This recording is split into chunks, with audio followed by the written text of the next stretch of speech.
¿Y si la vida no tuviera sentido, pero aún así valiera la pena vivirla? Algunos escritores responden con esperanza y otros con resignación. Albert Camus eligió mirar al absurdo de frente y aún así abrazar la esperanza. En efecto, Pochinos, esta es la historia del hombre que nos enseñó a resistir incluso cuando todo parece vacío. Albert Camus fue un novelista, ensayista, dramaturgo, periodista y filósofo que nació el 7 de noviembre de 1913 en hoy llamado Drehan, Argelia. Vamos a dar un poco de contexto histórico en el que nació Camus. Primer punto, para empezar, Drehan antes se llamaba Mondovi y era una colonia francesa administrada por Francia, en la cual se vivía una gran división racial, económica y social entre los colonos europeos y la población nativa argelina, la cual la mayor parte eran musulmanes. Camus, a pesar de ser pobre, pertenecía a la comunidad europea blanca, lo cual le daba ciertos privilegios a diferencia de la opresión directa que vivían los musulmanes. Segundo punto, estamos hablando de 1913. Unos meses más y empieza la Gran Guerra, la Primera Guerra Mundial. El padre de Camus, Lucien Camus, trabajaba en una finca de elaboración de vinos, pero iniciando la Primera Guerra Mundial es llamado al frente. Lamentablemente es herido en la batalla de Marne y fallece el 17 de octubre de 1914. Tras esto, la familia de Camus se muda con su abuela materna, la cual era española. Su madre nació en Argelia, pero tenía orígenes españoles. A partir de aquí, prácticamente Camus no conoció a su padre, tal vez solo en fotografías. Y justamente respecto a esto, yo me encontré hace unos días un texto que escribe Camus sobre lo que para él representó esta ausencia en su vida. Dice así: he intentado descubrir yo mismo, desde el comienzo, de pequeño, lo que estaba bien y lo que estaba mal, ya que nadie a mi alrededor podía decírmelo.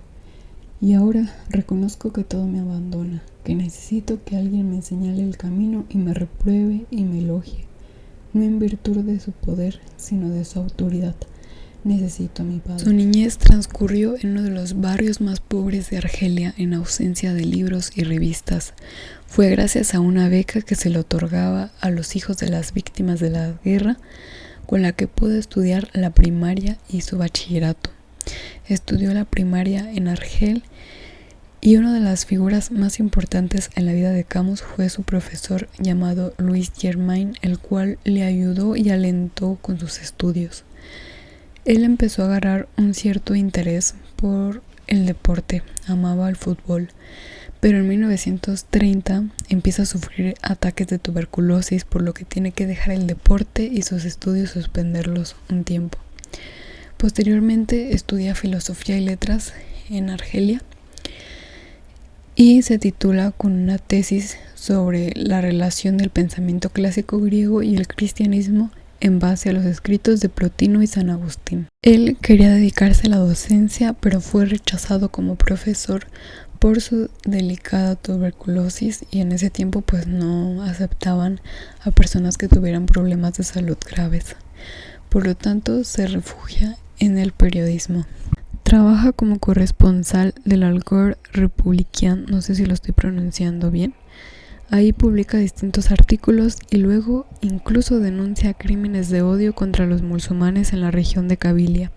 Estos artículos llaman la atención con respecto a las muchas injusticias que posteriormente desencadenaron la guerra de Argelia de 1954. En 1937 empieza a escribir su primera obra, que se publica 2 años después, llamado El revés del derecho, en el cual narra su niñez y destaca figuras importantes como lo fue su abuela y su tío. De su madre no se dice mucho porque se relata que era una persona muy seria y silenciosa. Sin embargo, esto Camus nunca lo juzgó, siempre como que trató de entenderlo. Empieza a interesarle también un poco el teatro y adentrarse en él. Funda el Teatro del Trabajo, el cual ofrecía obras de calidad a la clase trabajadora. En 1938, un año después, publica su segunda obra llamada Nupcias, la cual es una serie de meditaciones líricas sobre el campo de Argelia. Aquí representa la belleza natural como una riqueza que todo ser humano, no importa si eres rico o pobre, puede tener. Y eso es muy importante, ya que Camus, a pesar de haber nacido en un ambiente pobre, él lo que apreciaba mucho y para lo que él era una riqueza enorme era apreciar esos paisajes. Él entra a trabajar en un diario llamado Diario del Frente Popular, en el cual realiza una investigación llamada La miseria de la Cabilia. Cabilia era un lugar de Argelia. Esta tiene tanta resonancia e impacto que en 1940 el gobierno general de Argelia prohíbe la publicación del diario y maniobra para que Camus no encuentre trabajo. Esto lo obliga a emigrar a París, donde empieza a trabajar como secretario de redacción en un diario llamado Paris Soir. En esta etapa de su vida, él tiene su segunda esposa, que era una pianista y matemática. Anteriormente, Camus ya se había casado, pero había tenido problemas de infidelidades. Siempre tuvo este problema porque se enamoraba constantemente. Con su segunda esposa tiene 2 mellizos, pero empieza una especie de triángulo amoroso, porque mientras estaba con su esposa empieza un amorío con una actriz española llamada María Casares. En 1942 él publica su primera novela llamada El extranjero, que es una de las más conocidas. Y en ese mismo año también publica El mito de Sísifo, que también se hizo muy popular. En estas obras él describe su idea del absurdo que rodea al hombre. En 1943 trabajó como lector de textos para la Gallimard, importante casa editorial parisina, y tomó la dirección de la publicación de Resistencia Combat, en la cual siempre mantuvo una postura independiente de izquierda basada en los ideales de justicia, responsabilidad y verdad. En 1944 y 1945 escribe las obras teatrales El malentendido y Calígula. Ambas incluyen importantes cuestionamientos sobre el asesinato, y en 1947 publica su segunda novela, que también es muy conocida, llamada La peste. Esta novela me recuerda mucho a la pandemia porque refleja la lucha contra la adversidad. En 1948, Camus empieza a adentrar y apoyar a los movimientos libertarios anarquistas, tanto así que empieza a desarrollar publicaciones sobre estos movimientos. Camus estaba muy en contra y atacaba mucho lo que era el marxismo, el socialismo y el comunismo. Del marxismo opinaba que era una doctrina fracasada, era una utopía y una nueva religión. Recordemos también que Camus estaba como en contra de la religión. Él no creía en Dios, pero tampoco se consideraba ateo. Como ya hemos deducido, Camus era muy revolucionario. Una muestra de ello es que en 1956, en Argel, Camus lanzó su llamado a la tregua civil, pidiendo a los combatientes del movimiento independentista argelino, que recordemos que Argelia también toma su independencia, y al ejército francés, enfrentados en una guerra sin cuartel, el respeto y la protección sin condiciones para la población civil.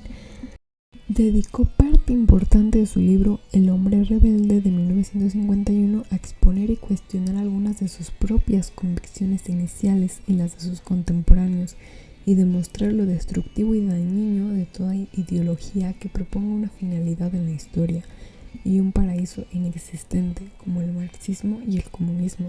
En 1956, él obtiene su premio Nobel en literatura a los 44 años de edad. 2 años después, él pasó sus vacaciones de Año Nuevo, las cuales eran de 1959 para pasar a 1960, en las cuales de regreso sufre un accidente en coche, choca contra un plátano, muere al instante a sus 46 años.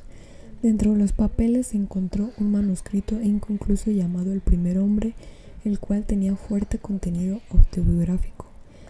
Camus fue enterrado en Lourmarin, un lugar al sur de Francia, y en 2011 se publicaron hipótesis de que la agencia de policía secreta de la Unión Soviética tenía ciertas implicaciones en la muerte de Camus, pero bueno, estas son solo hipótesis. Camus nos habla muchísimo sobre la idea del absurdo, lo refleja mucho en sus escritos y es como lo que más lo representa y por lo que muchas personas lo conocen. Esa idea de que el hombre busca el sentido de su existencia en un mundo indiferente. Camus fue muy revolucionario, él nunca siguió ideologías externas, él siempre estuvo a favor del libre pensamiento, de la compasión humana, de la justicia y de defender el sufrimiento injusto, aunque a veces pareciera inevitable. Nos dejó un gran legado de obras que valen mucho la pena leer.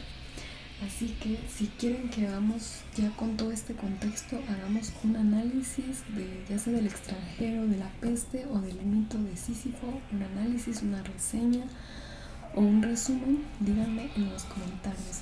Muchas gracias por haber llegado hasta aquí, espero les haya gustado mucho, se les haya hecho interesante y se hayan llevado algo de valor, algo importante, una reflexión. No olviden suscribirse porque estamos en la meta de los 10,000 suscriptores y nos vemos en el siguiente video. Los quiero mucho.